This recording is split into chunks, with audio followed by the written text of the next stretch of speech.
An election was held. Ballots were printed, observers were invited. But the result was decided long before anyone voted. In January 2025, a quiet political takeover unfolded in Benin, and almost no one noticed. Before we continue, support independent journalism. Like this video, subscribe to Around the World, or support us through the link below. Quality reporting takes time, research, and courage. On January 11th, 2025, Benin held elections for its national parliament. By Saturday evening, the results were clear. The ruling coalition won every single seat. All 109 parliamentary seats went to pro-government parties. According to local sources, the main opposition party, the Democrats, won around 16% of the national vote. Yet they received 0 seats in parliament. Not one. Officially, they failed to meet the legal threshold. But this outcome was not an accident. It was designed. According to local sources, President Patrice Talon, Benin's head of state, did not use tanks or soldiers. There was no military coup. Instead, power was consolidated through laws, courts, and electoral rules. The election was decided before voting day. In March 2024, the government quietly changed the parliamentary rules. Previously, a party needed 10% of the vote to enter parliament. That threshold was raised to 20%.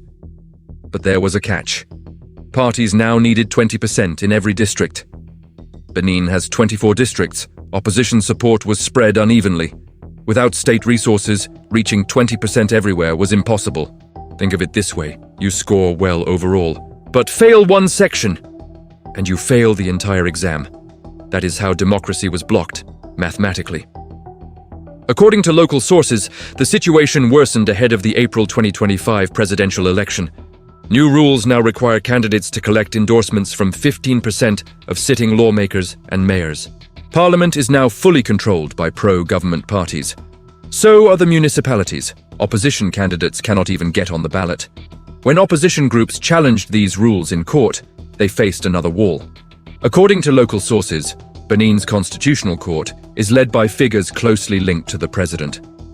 Every legal challenge failed. The court no longer checked power. It protected it. This is known as state capture. Institutions still exist, but they no longer serve the public. And when the African Court on Human and People's Rights ruled against Benin's electoral laws, President Talon simply withdrew from the court. If the law disagrees with you, you leave the law. By election day, the outcome was already sealed. Voters understood this. Turnout fell below 40%. That is not apathy, that is resignation. But this story does not end with Parliament. What comes next is even more strategic.